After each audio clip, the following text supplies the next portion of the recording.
Bonjour, bonjour tout le monde. Alors, ça me fait vraiment plaisir de présenter aujourd'hui. Je n'avais pas réalisé que c'était seulement la deuxième conférence puis rencontre d'entraide pour la maladie pulmonaire interstitielle et la fibrose pulmonaire. Alors, je suis vraiment choyée de présenter aujourd'hui. J'espère que vous allez aimer ma conférence, puis je vais laisser quand même pas mal de temps pour la période de questions.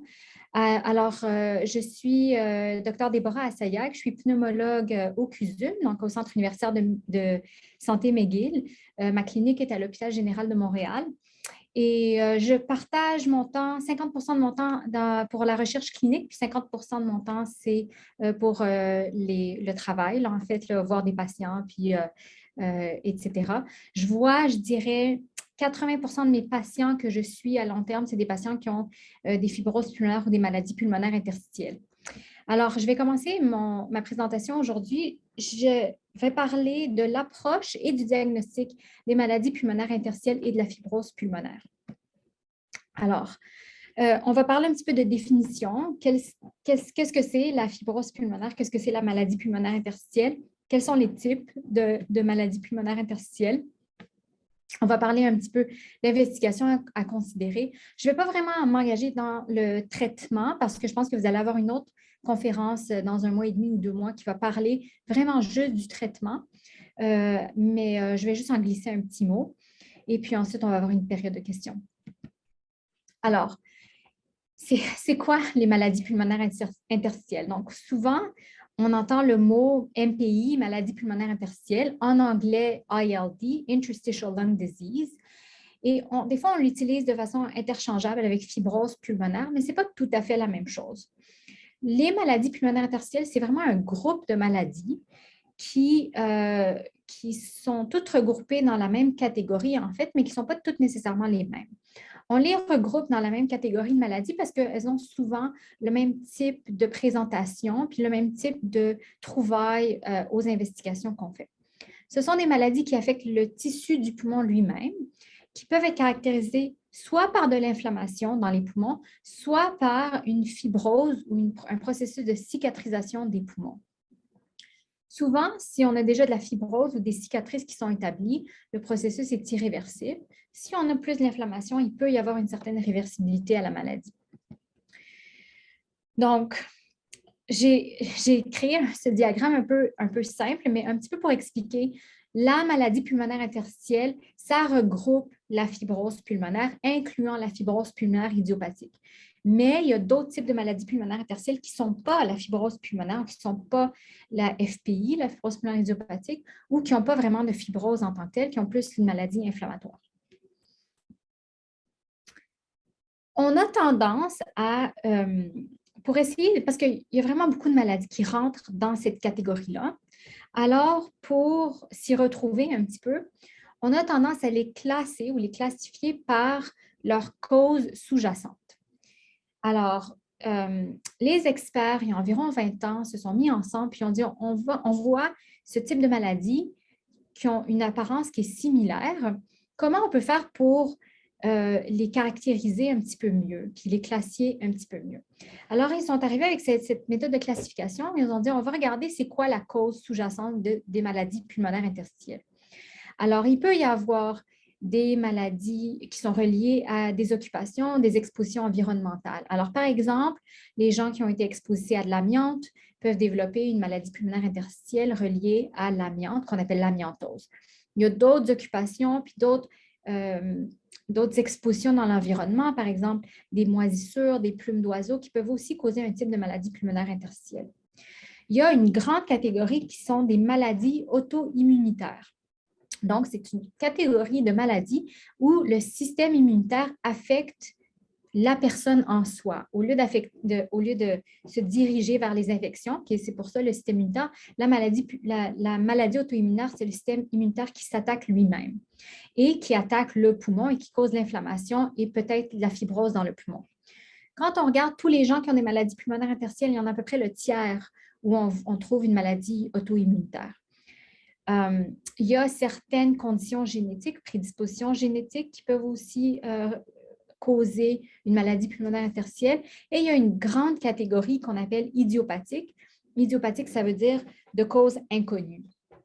Celle qu'on connaît le mieux, c'est la FPI, la fibrose pulmonaire idiopathique, qui est un type de maladie pulmonaire interstitielle idiopathique. Ça devient un petit peu compliqué, mais en gros, c'est ça.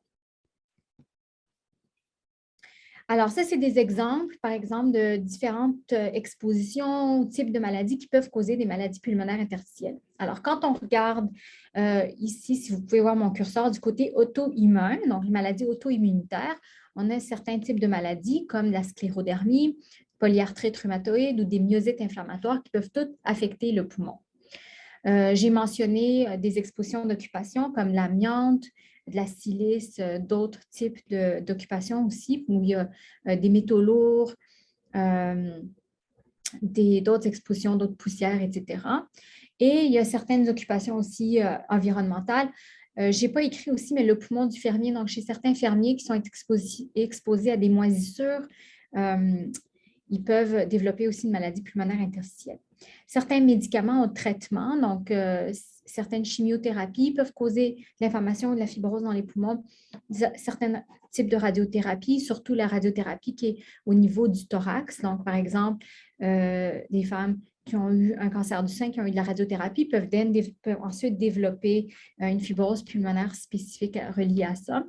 Il y a certains antibiotiques qu'on peut donner parfois à long terme, comme le macrobide, qui peut aussi causer une inflammation puis un traitement, une fibrose dans les poumons. Et enfin, la maladie pulmonaire, la fibrose pulmonaire idiopathique, qui est sous la catégorie de maladie pulmonaire interstitielle idiopathique. Mais il y en a d'autres, il y a des NSIP, il y en a d'autres. Je ne vais pas m'embarquer là-dedans, ça devient un petit peu plus compliqué. Ce qui est important de se rappeler, c'est que tous ces types de maladies peuvent avoir ce qu'on appelle un phénotype fibrosant progressif. Donc, qu'est-ce que ça veut dire? Ça veut dire que tous ces types de maladies-là peuvent progresser, donc sans empirer avec le temps, et peuvent développer des cicatrices ou de la fibrose dans les poumons. La FPI, la fibrose pulmonaire idiopathique, en général, on la considère que c'est à 100% progressif puis à 100% fibrosant. Donc, là, vraiment, c'est un processus de cicatrisation et de fibrose dans les poumons qui va avoir tendance à progresser avec le temps. Mais les maladies auto-immunitaires aussi peuvent faire ça. Certaines maladies comme la pneumonie d'hypersensibilité, la sarcoïdose, d'autres maladies pulmonaires interstitielles peuvent développer cette capacité à la fibrose elle-même, à la cicatrice de progresser d'elle-même, même avec des traitements. Ça, j'aime bien ce petit graphique-là, je vais vous l'expliquer un petit peu plus en détail. Alors, ce n'est pas tout le monde qui est pareil. Ce n'est pas tout le monde qui a une maladie pulmonaire interstitielle qui va avoir la même trajectoire clinique. On le sait que si on regarde 1000 personnes avec une maladie pulmonaire interstitielle ou 1000 personnes avec des fibroses pulmonaires idiopathiques, ce n'est pas tout le monde qui va progresser de la même façon puis qui va agir de la même façon en termes de leur maladie dans les poumons. Il y a des gens qui vont rester quand même assez relativement stables, ici si on regarde la ligne jaune, pendant plusieurs années. Il y a des gens qui ont plus une maladie inflammatoire, donc pas les gens qui ont de la fibrose pulmonaire idiopathique, mais des gens qui ont plus une maladie interstitielle inflammatoire peuvent s'améliorer avec nos traitements. Il y a des gens qui vont avoir une détérioration quand même assez lente. Au bout de 5 ans, ils en ont perdu un petit peu, mais pas tellement. Puis malheureusement, il y a des gens qui ont une progression qui est plus rapide que d'autres, qui détériore assez rapidement. Il y a d'autres gens aussi qui vont être pas mal stables, qui vont avoir des exacerbations, donc ils vont avoir des épisodes où leur maladie devient beaucoup plus exacerbée ou pire, et puis ils vont avoir une perte de fonction pulmonaire à ce moment-là. Donc, c'est ça qui est important de se rappeler, c'est que chaque personne avec cette maladie-là ne va pas avoir le même type de progression, le même type de trajectoire dans leur maladie. Quels sont les facteurs de risque pour développer la fibrose pulmonaire? Donc, on pense à la fibrose pulmonaire comme étant un vieillissement accéléré des poumons. C'est comme si les poumons ils vieillissent plus vite que le reste. On sait que spécifiquement pour la fibrose pulmonaire idiopathique, être en haut de 50 ans, c'est un facteur de risque. C'est très, très, très rare d'avoir quelqu'un qui a une fibrose pulmonaire idiopathique qui est en bas de 50 ans. Ça existe, mais c'est très rare. En général, les hommes sont un peu plus à risque de développer ce type de maladie que les femmes. Par contre, si on regarde les maladies auto-immunitaires, en général, il y a plus de femmes qui ont les maladies auto-immunitaires, donc il y a plus de femmes qui ont la maladie pulmonaire interstitielle reliée à une maladie auto-immunitaire. On sait que le tabagisme, c'est aussi un facteur de risque, mais encore là, il y a aussi environ 30 donc 3 personnes sur 10 qui ont malheureusement développé une fibrose pulmonaire qui n'ont jamais fumé dans leur vie. Un facteur de risque qui est vraiment très important, c'est une histoire familiale de fibrose pulmonaire ou de maladie pulmonaire interstitielle. Donc, qu'est-ce que ça veut dire une histoire familiale? Ça veut dire au moins un membre de la famille proche qui est aussi affecté de fibrose pulmonaire ou de maladie pulmonaire interstitielle. Donc, si, par exemple, vous êtes affecté, d'avoir un père ou une mère ou un frère ou une sœur qui est aussi affecté, ça, c'est considéré comme avoir une histoire familiale de fibrose pulmonaire. Et puis, certaines expositions, occupations au travail ou certains hobbies aussi, comme j'ai mentionné, peuvent augmenter les facteurs de risque, comme augmenter les risques de développer une fibrose pulmonaire. Bon, j'ai parlé un petit peu de prédisposition génétique puis d'histoire familiale. Si on regarde là, 1000 personnes qui ont une maladie pulmonaire interstitielle, on va trouver environ 10 à 20 des cas qui ont au moins un autre membre de leur famille proche qui est affecté. Donc, on pense que c'est familial dans environ 10 à 20 des cas. On sait, là, il y a des grandes études qui ont été faites, qui ont regardé là, plein de gens, là, des milliers de gens avec des fibroses pulmonaires de toutes sortes, puis ils ont regardé leur sang, puis ils ont fait leur génome. Et puis, quand ils ont décodé leur génome, ils ont trouvé environ une douzaine de gènes dans l'ADN qui sont associés au développement de la fibrose pulmonaire. Si on regarde, là, si on prend des patients puis on les cherche, ces gènes-là, on peut les trouver dans un quart à un demi de ces patients-là. Mais ça ne veut pas dire que tous ces patients-là qui ont un gène pour la maladie pulmonaire vont avoir une histoire familiale. Des fois, ce sont des mutations génétiques qui arrivent juste chez une personne pour malchance, ça arrive, on ne sait pas pourquoi. Donc, ça ne veut pas dire que c'est nécessairement familial, mais on les trouve, ces gènes-là, qui causent une prédisposition génétique dans quand même une bonne partie des patients. En ce moment, il n'y a pas vraiment de rôle d'envoyer chaque patient qui a une fibrose pulmonaire pour faire des études génétiques parce qu'on ne sait pas vraiment en quoi ça va nous aider nécessairement.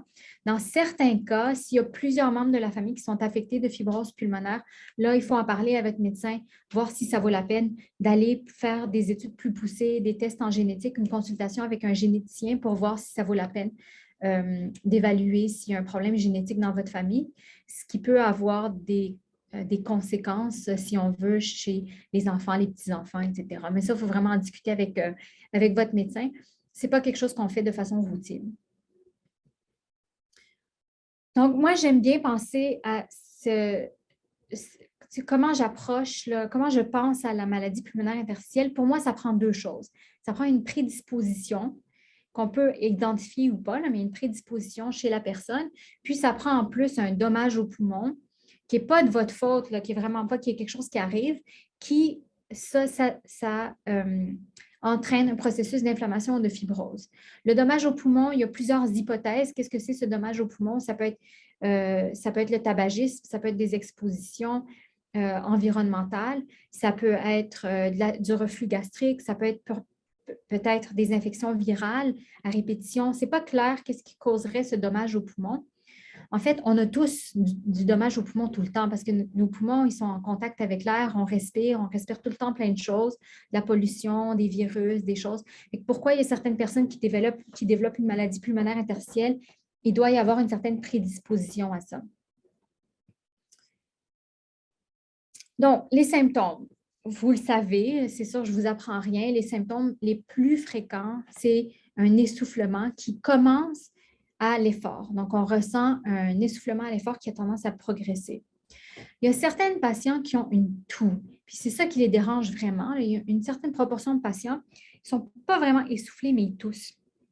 C'est soit une toux sèche, qui est vraiment désagréable, qui est persistante. Parfois, ça peut être une toux grasse, donc avec des expectorations. Mais chez certains patients, leur symptôme prédominant, c'est la toux. Le problème avec cette toux-là, c'est que c'est vraiment difficile à contrôler et c'est vraiment difficile à traiter aussi.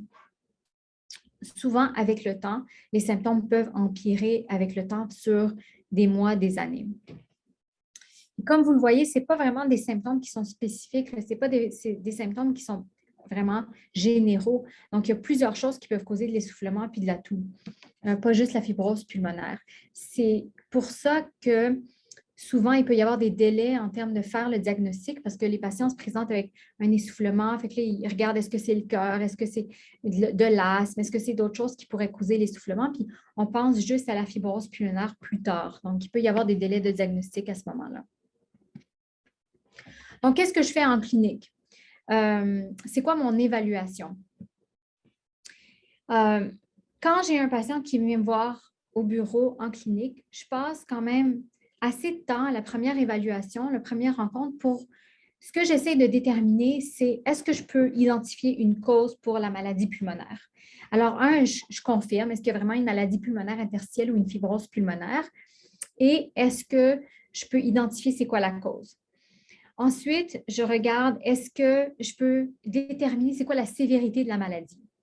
Donc, j'essaie de faire dans mon questionnaire, puis dans les tests que je vais faire en clinique, c'est quoi la sévérité de la maladie. Puis ensuite, est-ce qu'on peut commencer un traitement? Donc, c'est ça les choses que je regarde. Est-ce qu'il y a vraiment une maladie pulmonaire? C'est quoi la cause? C'est quoi la sévérité? Puis comment faire pour commencer le traitement? Ce sont les 4 choses les plus importantes. Puis c'est comme ça que j'approche chacun de mes patients en clinique. Alors, dans mon évaluation, tous les tests puis les questions que je vais poser vont être dirigées pour ces 4 choses-là. Alors, je vais en parler un petit peu plus dans les prochaines diapos. La première chose que je fais, c'est avec mon patient qui est assis devant moi dans le bureau, je regarde, est-ce que je peux identifier la cause? Bon, c'est quoi les antécédents médicaux? Est-ce qu'il y a eu des problèmes médicaux? Est-ce que mon patient a reçu certains traitements de chimiothérapie, de radiothérapie? Est-ce qu'ils ont des médicaments qui pourraient causer une fibrose au niveau des poumons? Est-ce que dans le passé, mon patient a pu avoir des expositions? Donc, je demande, qu'est-ce que vous avez fait comme travail? Avez-vous été exposé à des choses comme de l'amiante? Avez-vous été exposé à des plumes d'oiseaux, des moisissures? Est-ce que vous avez une histoire familiale de fibrose pulmonaire ou de maladie dans les poumons? Donc, je regarde tout ça. Je regarde ensuite, est-ce qu'il y a des symptômes qui pourraient suggérer une maladie auto-immunitaire? Parce que vous vous rappelez que j'ai dit qu'environ 30 des gens vont avoir une maladie auto-immunitaire. Puis si ce n'est pas déjà connu comme antécédents médicaux, mais là, moi, je vais essayer de trouver, est-ce qu'il pourrait y avoir une maladie auto-immunitaire sous-jacente qui n'a pas encore été diagnostiquée? D'autres choses que je demande aussi à mon questionnaire, dans mon évaluation avec mes patients, mais j'essaie de déterminer en quoi ça affecte mon patient. Est-ce qu'il y a des choses qu'ils sont plus capables de faire maintenant, qu'ils étaient capables de faire il y a 2 ans, mais maintenant, à cause de leur essoufflement qui a progressé, mon patient est plus capable, disons, de faire toutes les rondes de golf. Là, maintenant, ils ne peuvent plus les marcher, il faut qu'ils prennent le petit chariot. Ou bien, avant, j'étais capable de monter du sous-sol jusqu'au 2e étage, mais maintenant, je ne peux plus même faire un étage, c'est trop difficile. Ou bien, alors je pose des questions comme ça qui essaient de m'aider à déterminer, un, si la maladie progresse, mais deux, c'est quoi la sévérité, puis où est-ce qu'on en est. Ensuite, j'examine mon patient, puis je regarde, on regarde avec une petite machine pour l'oxygène sur le doigt, on regarde c'est quoi le niveau d'oxygène. J'écoute les poumons. Est-ce que j'entends ce qu'on appelle des crépitants qui, en fait, c'est ce qu'on entend, c'est la fibrose qu'on entend dans les poumons. Je regarde aussi, j'examine aussi pour des signes d'auto-immunité, donc de problèmes de système immunitaire. Il y a certains signes qu'on peut voir sur les mains, sur la peau. Je regarde les muscles aussi. Donc, mon examen physique va m'aider à déterminer aussi la sévérité puis les causes sous-jacentes. Ensuite, vous connaissez bien ça, je suis sûre que tout le monde connaît ça, les tests de fonction respiratoire. Personne n'aime faire des tests de fonction respiratoire. Personne n'aime ça. Ce n'est pas agréable, mais c'est nécessaire. Et pourquoi on les fait? C'est que ça nous aide vraiment à déterminer c'est quoi la capacité des poumons. Qu'est-ce que les poumons sont capables de faire? C'est quoi le volume des poumons? C'est quoi la capacité forcée des poumons? Et ça nous aide vraiment à déterminer la sévérité de la maladie. Mais pas juste ça, mais ça nous donne aussi un test de base pour ensuite, si on traite, ça nous permet d'évaluer la progression de la maladie ou la réponse au traitement. Alors, comme vous le savez, les tests de fonction respiratoire, en général, c'est un ensemble de 3 tests qu'on fait. C'est long, c'est fatigant et c'est difficile. Mais je dois vous dire aussi que c'est difficile pour tout le monde. C'est sûr que c'est plus difficile pour les gens qui ont la fibrose pulmonaire, mais pour que ce soit un test fait comme il faut que ce soit un test maximal.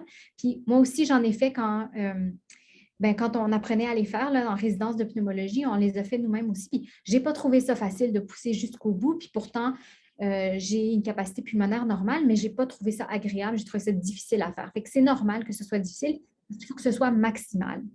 Alors, c'est 3 tests. Un qui est forcé, donc on a le tube dans la bouche, puis il faut pousser le plus fort, le plus vite, le plus longtemps possible. Un qui est dans la boîte ici, là, comme ce monsieur qui fait des volumes pulmonaires, dans le body box, la boîte. Et puis, un dernier test qui mesure la diffusion. Donc, c'est la capacité, en fait, à l'oxygène de passer de l'air ambiant au sang. Et comme je vous dis, c'est vraiment important. Ça nous aide à faire un bilan de base, puis aussi à suivre la progression de la maladie.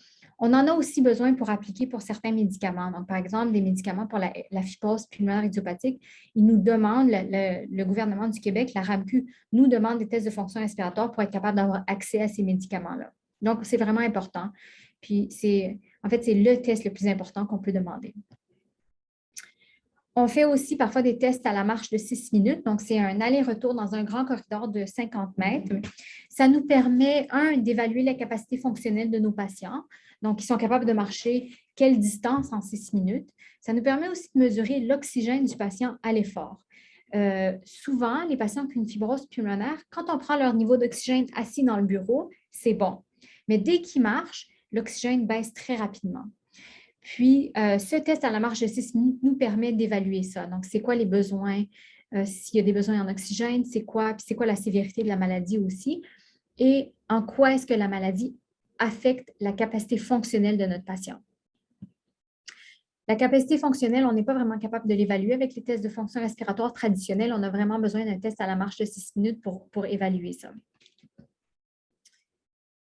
Ensuite, des prises de sang. Souvent, le médecin va demander une batterie de tests de prise de sang. Pourquoi on fait, puis qu'est-ce qu'on recherche? On recherche des marqueurs souvent de maladies auto-immunitaires, surtout chez des patients chez qui on identifie quelques symptômes qui nous font nous dire peut-être qu'il y aurait une maladie du système immunitaire sous-jacente. Alors là, on va chercher des marqueurs de maladies auto-immunitaires dans le sang. On cherche aussi à regarder, est-ce qu'il y a d'autres raisons pour l'essoufflement? Donc, on va regarder l'hémoglobine pour s'assurer qu'il n'y a pas d'anémie. On va regarder aussi la fonction des reins, la fonction du foie, ce qui va nous permettre aussi de planifier pour le traitement. Parce que les médicaments qu'on donne, ils sont soit clairés par le foie, soit par les reins. Donc, il faut s'assurer que les reins et le foie sont en bonne santé aussi. Donc, on fait une série de tests. Ça va nous aider au diagnostic et à planifier notre traitement. Un scan des poumons. Donc, ça aussi, vous connaissez bien ça. Qu'est-ce que c'est un scan des poumons? Un CAT scan ou un TACO? Il y a plusieurs types de... C'est toute la même chose. Il y a plusieurs noms. Le scan des poumons, c'est le test idéal pour être capable de visualiser les poumons avec précision. C'est bien supérieur à une radiographie. Donc, un rayon X des poumons, ça nous donne 2 images. Un scan des poumons, ça nous donne plus que 200 images. Donc, on est vraiment capable de visualiser les poumons avec précision. Et ce qu'on cherche, c'est on cherche certaines caractéristiques au scan de la maladie pulmonaire interstitielle pour trouver le pattern qui nous aide à faire le diagnostic. Donc, je vais vous donner des exemples de ça.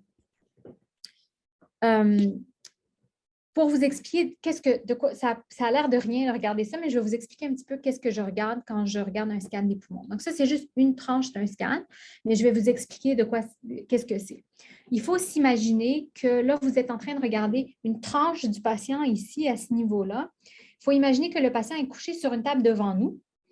La tête est loin de nous, puis les pieds vers nous. Puis là, ce que je regarde, là, c'est ça ici, c'est le poumon droit qui est à gauche, mais c'est le poumon droit que je regarde. Puis ça ici, c'est le poumon gauche, parce que c'est comme si je regardais à quelqu'un en face. Ici, ça, c'est quoi? Ça, c'est le cœur. Et c'est des rayons X, donc c'est des rayons X, ce qui fait que ce qui est blanc, le très, très, très blanc, c'est les os parce que c'est très dense. Fait ça va apparaître blanc. Puis, ce qui est rempli d'air, ça va apparaître plus noir. Fait que ça, ici, par exemple, vous regardez ici, c'est l'extérieur du patient, c'est noir parce que c'est juste de l'air. Ici, les os, c'est les côtes. Puis les vertèbres, ici, c'est blanc, blanc, blanc parce que c'est plein de calcium, c'est très dense. Le cœur, ici, Le poumon, c'est sûr que ça a l'air noir, les poumons, ça a l'air pas mal noir parce que c'est rempli d'air. Les poumons, on n'a pas beaucoup de tissu au niveau des poumons, fait qu'il faut que ça a l'air assez noir, ça c'est normal. Mais ce qui n'est pas normal, c'est les petites lignes blanches ici, là, des petites lignes blanches ici. Ça, c'est ça la fibrose. Puis je vais vous montrer d'autres exemples. Ici, ça, c'est les vaisseaux sanguins. Ici, c'est normal. On a quand même besoin d'avoir certains vaisseaux sanguins dans notre poumon là, parce qu'il faut quand même qu'on aille nourrir nos poumons. Ça, c'est normal. Mais c'est ça. Ce qui n'est pas normal, c'est les petites lignes blanches ici, là, tout petites, tout petites. Ça, c'est la fibrose pulmonaire.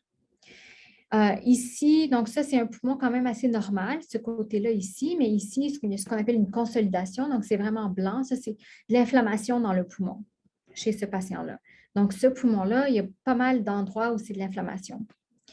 Ici, il y a ce qu'on appelle des kystes au poumon. Donc, vous voyez ici, c'est comme des espèces de bulles noires. Ça, c'est des bulles remplies d'air, c'est ce qu'on appelle des kystes au poumon. Il y a certains patients qui ont certains types de maladies pulmonaires interstitielles qui ont ça. Donc ici, ce patient-là, il y a plusieurs kystes au niveau des poumons. Ça a l'air un petit peu du fromage suisse, là, si on veut, là, parce qu'il y a des trous un petit peu de différentes grandeurs un petit peu partout dans le poumon. Ici, c'est un patient qui a aussi quand même beaucoup d'inflammation au niveau du poumon, là. Tout ça, ce qui est gris-blanc, ça, c'est pas normal. Ça, c'est de l'inflammation au niveau du poumon. Ici, qu'est-ce que je regarde? Ça, c'est le scan classique de fibrose pulmonaire idiopathique.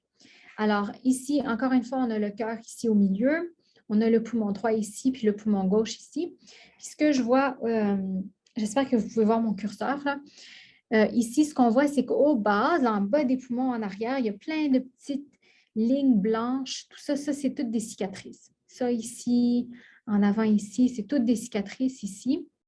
Puis ça, ce qu'on appelle un rayon de miel en français. Un rayon de miel parce que ça ressemble au nid d'abeille là, où ils mettent le miel. C'est ça que ça ressemble à ça, rayon de miel. Et ça, quand je vois le rayon de miel au scan avec des cicatrices qui sont surtout aux bases, en bas des poumons, ça, qu'il n'y a pas de cause connue, là, pour moi, ça, c'est définitif, c'est la fibrose pulmonaire idiopathique. Ça, c'est un autre exemple ici. Encore une fois, on voit le cœur au milieu, le poumon droit, le poumon gauche qui est quand même beaucoup plus rapetissé parce qu'il y a beaucoup de cicatrices, beaucoup de fibrose dans le poumon, fait qu'il a rapetissé. Ici, on voit ici, là, aux bases. Tout ça, là, ça, c'est du rayon de miel, c'est ce qu'on appelle en anglais honeycombing.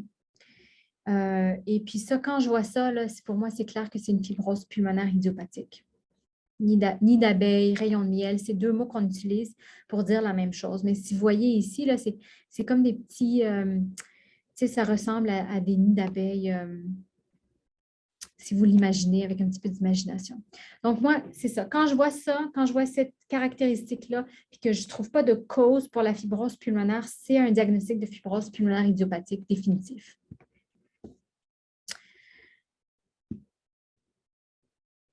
Alors, c'est ça. Si je trouve une cause identifiée, puis une maladie pulmonaire interstitielle au scan, ben, on s'arrête là, on a le diagnostic. Par exemple, si mon patient a une maladie auto-immunitaire, comme une polyarthrite rhumatoïde, puis qui ont de la maladie pulmonaire interstitielle au scan, bien là, je m'arrête là, j'ai mon diagnostic, ce serait une fibrose pulmonaire reliée à leur arthrite rhumatoïde. Si je n'ai pas de cause évidente, puis que j'ai ce patron là, avec le nid d'abeille que j'ai mentionné, ça me fait un diagnostic de fibrose pulmonaire idiopathique définitif. Si ce n'est pas clair, si je n'ai pas de cause évidente puis que le patron au scan n'est pas clair, parfois, on a besoin de faire une biopsie des poumons. Ça n'arrive pas souvent maintenant, de nos jours, mais ça peut encore arriver que le scan n'est pas typique, qu'il n'y a pas vraiment de cause évidente, mais on n'est pas capable de mettre, ou on n'est pas capable de mettre le doigt dessus. Parfois, le médecin va recommander une biopsie des poumons. Qu'est-ce que ça nous apporte, la biopsie des poumons? C'est qu'on peut regarder un morceau de poumon qu'on envoie en pathologie, puis le pathologiste le regarde sous le microscope pour essayer de déterminer qu'est-ce qu'il voit. Est-ce que c'est plus de l'inflammation? Est-ce que c'est plus de fibrose? Puis encore, il y a certains patrons au microscope qui peuvent nous aider à faire le diagnostic. C'est toujours une discussion avec votre médecin. Il faut déterminer est-ce que ça vaut la peine d'avoir une biopsie des poumons? Quels sont les risques et quels sont les avantages ou les bénéfices d'avoir une biopsie pulmonaire? C'est toujours une décision personnelle qui doit être discutée avec le médecin au cas par cas. Donc, qu'est-ce que c'est une biopsie pulmonaire? C'est quand même une chirurgie qu'on fait sous anesthésie générale. Donc, ce n'est pas moi, c'est un chirurgien thoracique qui va faire la biopsie. On parle d'une hospitalisation de quelques jours. En général, quand on choisit bien nos patients, que les patients ne sont pas trop sévères ou trop affectés par la maladie, puis qui n'ont pas d'autres problèmes, là, beaucoup de problèmes cardiaques ou d'autres problèmes qui les mettent à risque de chirurgie, de faire une chirurgie, les risques de complications sont faibles. C'est sûr, ils sont toujours présents, on parle toujours d'une chirurgie, mais quand on choisit bien nos patients, que c'est nécessaire puis que les patients ont quand même une bonne réserve au niveau des poumons, les risques de complications d'une biopsie sont faibles. Alors, j'ai rajouté quelques diapos juste pour vous montrer un petit peu de quoi ça a l'air sous le microscope. Donc, ça, c'est sous le microscope, ça, c'est regarder des poumons normaux. Donc, les poumons normaux, c'est rempli d'air. Donc, on a ça, c'est comme les murs là, du poumon, si on veut. Fait qu'à l'intérieur du poumon, c'est plein d'alvéoles. Tout ça, c'est des petites alvéoles qui sont remplies d'air, puis qui sont entourées d'une fine couche de cellules qui permettent à l'air de rentrer dans le sang sans problème. Fait que ça, c'est un beau poumon normal. C'est vraiment délicat. Ça, c'est vraiment... Moi, c'est pour regarder ces poumons-là que je suis allée en pneumologie, puis je trouve ça vraiment magnifique. Le problème, c'est quand on développe une fibrose pulmonaire. Là, le poumon change vraiment. Il devient très épaissi. Il y a des cicatrisations qui se forment à l'intérieur du poumon. Fait que ça, ici, ça, c'est normal. Ça, c'est vraiment anormal. Fait que vous voyez là, que les parois du poumon sont très épaissies à l'intérieur. Il y a des cicatrisations. Puis là, ici, on ne reconnaît même plus l'architecture normale du poumon. Là. Ça devient... ça, c'est ce qu'on voit, le nid d'abeille microscopique. Ici, là, toute l'architecture du poumon devient déformée par le processus de fibrose et de cicatrisation ici.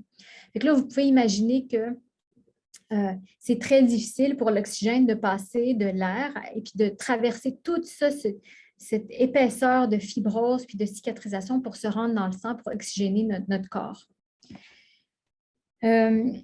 Puis, quand on regarde là, encore plus gros dans le microscope, on peut trouver des endroits où il y a vraiment des cellules qui créent de la fibrose. Donc, c'est ce qu'on appelle un focus fibroblastique. Ce sont des cellules anormales, qu'on appelle des fibroblastes, qui, eux, créent la fibrose. C'est ça qu'ils font. Ce n'est pas normal, c'est un processus anormal. C'est ça qui cause la maladie. C'est ces petites cellules-là qui génèrent de la fibrose, les cicatrices. Alors là, j'ai parlé un petit peu de c'est quoi le processus diagnostique. Puis comme vous pouvez le constater, ce n'est pas nécessairement simple. Et souvent, on a besoin d'avoir ce qu'on appelle un diagnostic multidisciplinaire. Qu'est-ce que ça veut dire? Ça veut dire que moi, comme clinicienne, médecin, je vais avoir besoin de discuter avec mon radiologiste qui va lire le scan. Puis si on a une biopsie, je vais avoir besoin de discuter avec mon pathologiste qui va lire la biopsie du poumon. Puis en faisant cette discussion, ce qu'on appelle multidisciplinaire, on arrive à un consensus pour faire le meilleur diagnostic possible pour nos patients. Puis aussi, on peut discuter de commencer le traitement à ce moment-là. Je rajouterai aussi que dans notre discussion multidisciplinaire à nous, au CUSUM, on a beaucoup de rhumatologues qui viennent se joindre à notre discussion parce que, comme j'avais dit, environ 30% des cas, c'est des problèmes auto-immunitaires qui sont traités par des rhumatologues. Alors, on a une discussion chez nous, en tout cas au CUSUM, on a une discussion multidisciplinaire une fois par mois où on présente les cas qui sont un petit peu plus complexes, où on a plus de misère à diagnostiquer pour réviser le scan par le radiologiste, pour réviser la biopsie par le pathologiste et discuter avec nos collègues pour voir c'est quoi le consensus. Pourquoi c'est important d'établir un diagnostic? C'est pour avoir un diagnostic définitif, ça a une importance sur le pronostic puis sur le traitement adéquat qu'on va donner aux patients. C'est pour ça que je passe tellement de temps à faire mon évaluation de mes patients, faire mes tests, mes prises de sang, discuter avec mes collègues, parce qu'avoir le bon diagnostic va avoir un impact sur le traitement, sur le meilleur traitement. Il y a des traitements pharmacologiques et non pharmacologiques. J'ai juste quelques diapos à parler de ça. Je pense que vous allez avoir toute une autre conférence là-dessus. Mais juste quelques mots sur les traitements non pharmacologiques. C'est un ensemble de choses qu'on peut faire pour aider nos patients. Donc, on parle ici de vaccination, donc pour prévenir des infections puis des exacerbations. Vaccination contre la COVID, contre l'influenza, contre le pneumocoque. On parle aussi de cessation tabagique si les gens fument encore. J'ai mis ici contrôle du poids parce que les patients qui ont une fibrose pulmonaire peuvent avoir tendance à perdre l'appétit, puis avoir perdre l'appétit, perdre du poids aussi. Ça, c'est vraiment, ça ne va pas aider nos patients. Donc, on essaie d'optimiser le poids le plus possible, puis la nutrition. S'il y a des conditions médicales associées, c'est important d'avoir aussi un traitement pour ça. Donc, s'il y a des maladies cardiaques, problèmes pulmonaires, problèmes aux reins, problèmes au foie, etc., important de les traiter. Dans certains cas, on a besoin de mettre nos patients sous oxygène. Et puis, finalement, aussi, il y a certains bénéfices à la réadaptation pulmonaire, un programme d'exercice. Et juste enfin, là, juste un dernier mot sur les traitements pharmacologiques. La fibrose pulmonaire idiopathique, on la traite avec des médicaments qu'on appelle des antifibrotiques ou des antifibrosants. Mais pour d'autres maladies pulmonaires interstitielles, on a tendance à aller plus vers les anti-inflammatoires ou les immunosupprimants pour le traitement de première ligne. C'est pour ça que c'est vraiment important de faire un diagnostic le plus précis possible parce que les traitements sont un peu à l'opposé. Puis je pense que je vais m'arrêter là pour la présentation.